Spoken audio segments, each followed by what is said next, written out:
A 5-minute core workout for runners. These Pilates core exercises will improve your core stability, which in turn will help your running technique and keep you running longer. Hi, I'm Louise from Studio 44 Pilates. I'm taking you through a 5-minute Pilates core workout for runners, using the best core stability exercises which will help strengthen, increase your pelvic stability, which will help your running technique, especially if your upper body twists when you run. This 5-minute Pilates core workout for runners is the start to help you focus on your running technique when you are out running. Let's get going.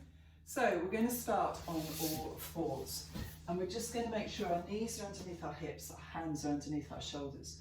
And we're just going to do a little movement to get that pelvis working. So just tucking the tailbone under, engaging that centre, keeping the spine nice and long as we just take ourselves into pelvic tilts. Let's just do a couple more.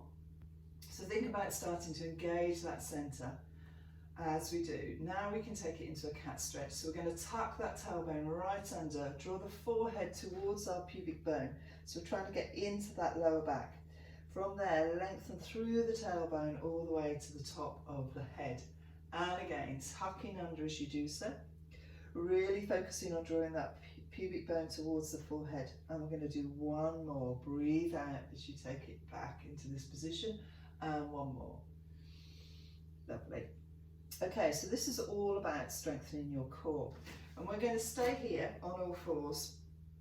And we're going to make sure that we engage our core.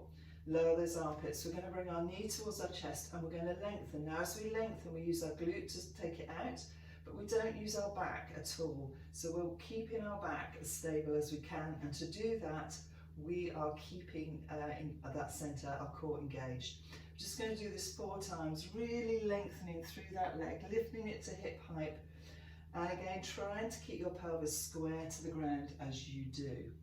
Brilliant, good. Okay, from here we're going to change. So take the weight evenly through those feet, keep those hips square to the ground. So you're going to bring the knee forward, lengthen it, push that leg away, but again, don't let the back move too much as you do it. So I'm really engaging through my centre. And the slower you do these exercises, the more control you've got, which will help build that strength. Lovely, one more. Breathing in and breathing out. Excellent, and bring them down. Tuck the toes under, we're going to take it up into a downward dog just for a nice stretch. And while we're here, we'll just lower the heels to the floor a couple of times. Lovely. Excellent. Then I want us to take our arms a little bit further away and we come down into our plank position. Now we're looking for armpits lowered, lengthening through that spine as we do it. And from here, again, keep the pelvis square to the floor, the hips square to the floor. And you're just going to do a little knee drop as though you were running, basically. But we don't need to touch the knee to the floor. It's a small movement, but I've really got to engage through my centre. Now you shouldn't feel this in your lower back. If you do, you're not in a good position. We need to find that neutral position. Let's do 2 more. Brilliant. Drop the knees down, take it back onto your heels, have a quick stretch. Woo! So that's quite strong. You can also do that on your elbows if you want to. Let's take it up again. Here, get ourselves in this position, take one leg back, tuck the toe under, get that glute working, and then we take the other leg back. From here, nice and long. Feel that stretch through the back of the neck as well, so you're not lifting your head up or looking down at your knees, you don't need to. Really pull that tummy button to spine, or think about the pubic bone going to the tummy button, so that you're engaging all those core muscles. Let's do 3 more. 3, 2, and 1. Drop the knees. Let's take it into a cat stretch, tucking the tailbone under, drawing that pubic bone towards the forehead. Lovely. Good. From here, we're going to come up onto our knees. We're going to tuck our tailbone under, so we've got the glutes working, but we've also got the core working. This is a really nice one for our thighs as well. But you need to maintain the strong core and keep the pelvis facing forwards as you do. From the knees, we go back and come up. Keep the armpits lowered. Breathing out, hold it on an in-breath, and then out as we come back. So can you see, I'm just going for my knees and not pushing the bottom out. Hold it here, in-breath, and back up. One more. So you feel this whole area having to work to keep you in that nice position. Excellent, well done. Let's come down onto our sides, and we're going to take our elbow underneath our shoulders, have our legs bent, hips on top of each other, lower that top hip so you feel the work starting to here. So now we're going to work down the sides as well as the centre.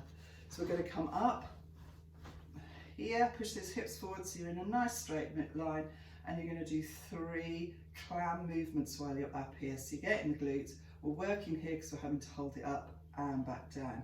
Let's go again, we're doing 3 of these. Hold it here, breathing out and in, nice and controlled.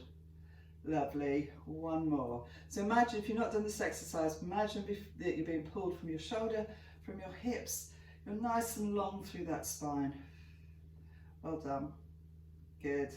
Come down, sit yourself up, take it into a mermaid stretch, and the other way. Lovely, and we'll just finish off on the other side. So get yourself set up, knees in front, hips on top of each other, lower that top hip so you're nice and long. Coming up, push those hips forward. So again, you're working all round here and the side. Bring it back down, and again, coming up. Keep breathing, keep working, keep the armpits lowered. Last one. And again, you can always pause me or do this workout again, just so that you really focus on strengthening that core. Excellent. Take it into your mermaid stretch, take it over, and then back. Brilliant. I really hope you enjoyed that, and do let me know in the comments below. So use this 5 minutes Pilates core workout for runners at least 3 times a week, before or after a run or on your rest days, as it is low impact and it's great to add strength to your workouts. Want to add more strength to your workout? Then try this 10 minutes Pilates for a stronger core with me. Want to find more ways for strengthening your core? Then sign up for our newsletter. The link is in the description below. Don't forget to share this video with other runners who need to strengthen their core. See you on the mat again soon.